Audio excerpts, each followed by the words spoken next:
All right, so I told you that we would show you kind of what our chicken setup looks like. I've got a few racks of ribs on the grill. Chelsea's got some stuffed jalapenos in the oven, and we are enjoying the 4th of July. So if you guys don't know, it is the 3rd of July. It is the night before the celebrations. There's a Sawyer. And we are cooking up some vittles for the family. So we got all the hay unloaded just a minute ago, as you saw, and we are me and the kids, the older two, are they're like farm bosses, man. They make this place work. If you wonder how in the world we do it, it's because of them. And they are making it work. We got all of our Cornish moved today. We got all of our ducks and our chickens, our Cornish that we did have, and our turkeys. We got them all moved to their new location. And if you wonder how we make it happen, it's because of our older two kids. We've got a daughter that's 10 years old, and we've got a son that's 8 years old, and they are the backbone of this farm. People are scared to death to make their kids do work. You know, we don't pay our kids a what is it called, an allowance, but you know, they don't have anything that they want that they don't get. You know, we don't spoil our kids any more than anybody else does, but there's nothing that they want that they don't have. We give them everything that they need, and we give them everything that they want, and so in return we do expect a little bit from them. And we chose to have a farm, and they love the animals, and each one of them has an animal that's theirs, that they claim, and unfortunately we've lost some of those animals over the years, but you know, they each have animals that they have that's theirs, and they work very hard on this farm with us. And they're up every morning doing chores. They're up every night doing chores. 8 o'clock alarm goes off on the phone during the summertime. It says put the chickens up. Well, guess what? The older two run out and they put the chickens up, make sure that the door gets shut behind them. We believe in hard work, and we believe that our kids are a part of that. And so we'll show you that part of it one of these days.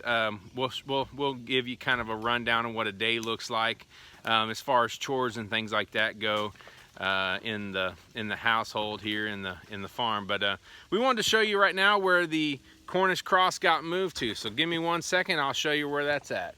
So we've got this building that we built. You can see here it's got a nice little tarp top. Nothing keeps the predators out like a tarp top. Well, I assure you, we've got chicken wire that runs all the way across the top. You can see it there. Plus, we got some predator netting here running across the front.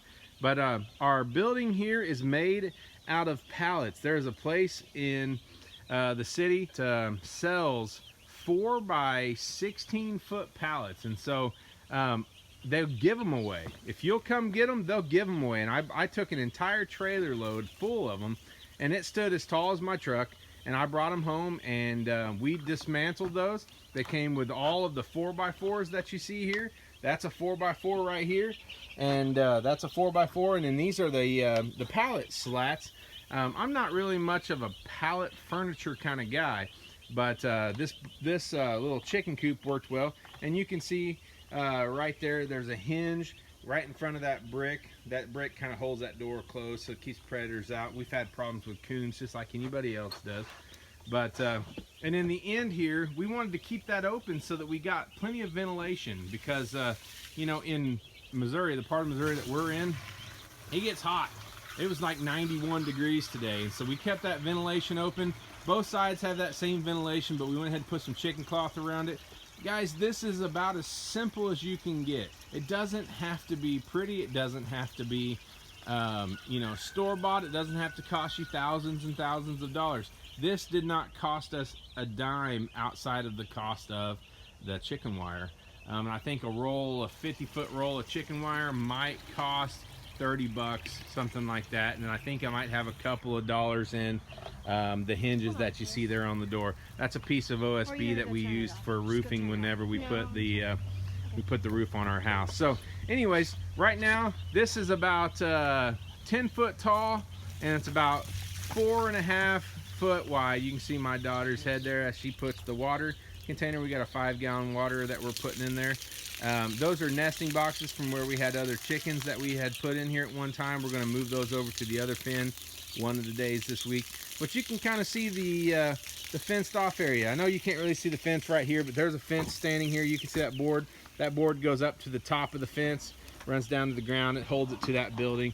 And like we kind of use these sticks here to give them a, it's a natural barrier. It helps deter the chickens from wanting to jump over the fence. If they can't necessarily see how tall it is, it kind of helps protect against them wanting to jump over it. Now I will tell you, one thing that my kids have learned and that we've learned the hard way is that it's not a perfect science, but it does help. And so if it's kind of uncomfortable for them to land on, or if it's kind of uneven for them to land on, they don't stay on it. You see our little door over there we got. This is a nice little area. It's probably 15 foot by 15 foot or so. And this is where we're going to raise up our Cornish cross. We'll open that door up in the morning, let them kind of free range. We put all kinds of things in here. We have compost in here. This is a pile of compost that the other chickens have turned for us that we'll get in here and scrape out here in the next month or so, and we'll get that scraped out and put on our compost pile. But you can kind of see these areas that we've got. Nothing that we've got's real fancy, but I'll show you the chickens just so you can kind of see what they've got. So we've got our 5-gallon chicken water right here, and we've got our 3-gallon chicken feeder right there hanging. We're not going to use that one right now because they're not old enough for that one, but when they get a little bit bigger, we'll use that one.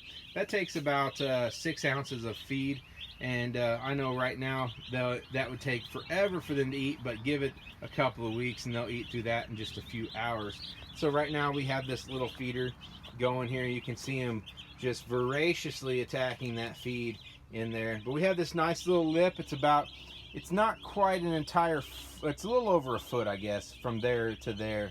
And so that'll keep them in. That way they don't get in. And we've got the door that gets latched and all that, and keeps all of the predators out. And it's a nice dry area. We've got some new bedding in there for them that we will turn to compost as well once they're gone. This will be a real nice area. It's over 8 foot wide. It's almost 9 foot wide. It's a little hard to tell. We have a roost in there. You can see this board right here. This is a roost, so when they get a little bit bigger, if they choose to do that. We also use this as a brooder for our turkeys. We also use it for a brooder for our ducks. We use it it's going to become a brooder for all of our meat animals that we have on the farm here in the near future. Right now, except for goats. Good point, Charlie. Thank you for that. Right now, this is going to be used for our meat birds, but I guarantee you, here in a few days, you'll see a video coming out here very soon where we're going to have some quail going to get incubated here on the farm, and we will brood them out in this same brooding area for our quail too, because we have quail on this farm, and we do raise the jumbo Cornish quail, so they're a lot of fun. We'll show you those in one of these videos coming up. And you can see our little turkey is off right there. They're still doing good. We got turkey there. We got a little turkey. Whoop, just find my hand. There you go. There's another little turkey in there. Well, I will be honest with you guys. Chickens will inadvertently step on each other. And that does happen from time to time. You will lose a couple of birds, especially in the first couple days. Guys, we've had these birds now. This is our 3rd day that we've had these birds on the farm, and we've lost 2. That's not too bad out of 100. You do expect to lose a couple. Matter of fact, most hatcheries will actually send you with 2 or 3 extras because they expect that you will lose 1 or 2 in the first couple of days. I don't know if it's something to do with traveling. I don't know if it's something to do with the fact that the day they're born, they're sending those babies out to the customer. I'm not exactly sure what it's all about, but they almost expect you to lose 1 or 2. We're gonna walk here into the barn, and I'm gonna show you a couple of them that we've kind of got in intensive care. But one of them happens to be our turkey, I think. So we're gonna kind of take a look at those. But it does happen from time to time. You do lose a few. Like I said, guys, we want to be transparent with you. But I tell you, some of them don't want to show you that side of it because it's kind of sad. And you know, we don't want to have that light about us. We don't kill animals. We do harvest animals from time to time to feed our family, and I know people don't like that, but we do that from time to time.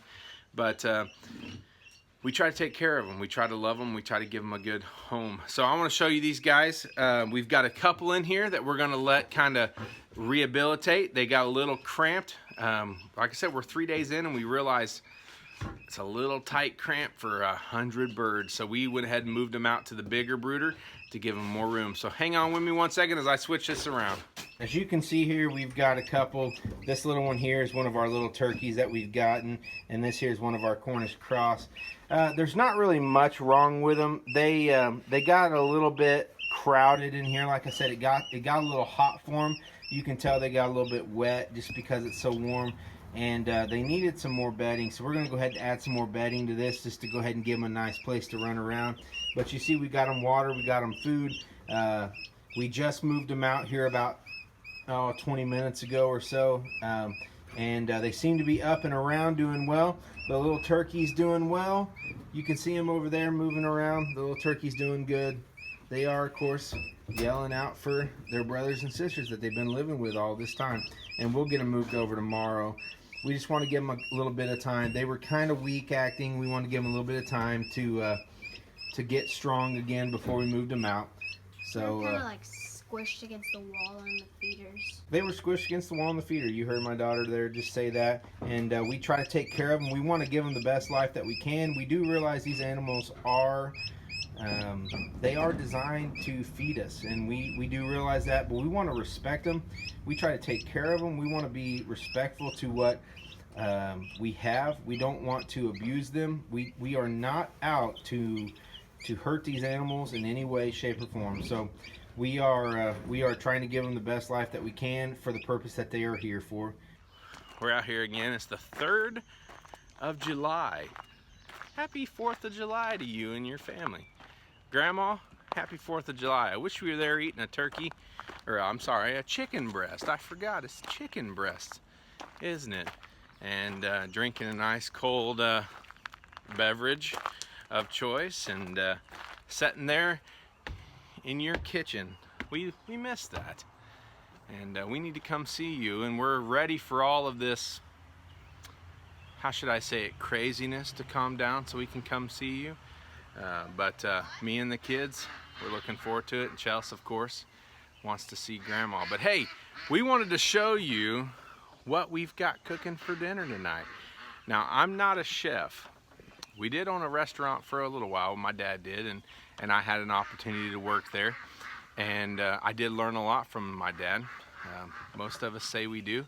I did. I learned a lot from my dad in his life. And so I want to show you kind of what I got going on. You can see my wife's beautiful garden here behind me. But I want to show you what I've got cooking. So let's see what we got here. Just so you can you hear that sizzling? Oh man. Got some racks of ribs going. It's been a wonderful day here at the farm. We've got some baby back ribs going. Now guys, like I said, I'm not much of a chef. I like to do a little bit of grilling, and I like to do a little bit of cooking. I love cooking on the grill for my kids. This is a charcoal grill. But I tell you, this is easy.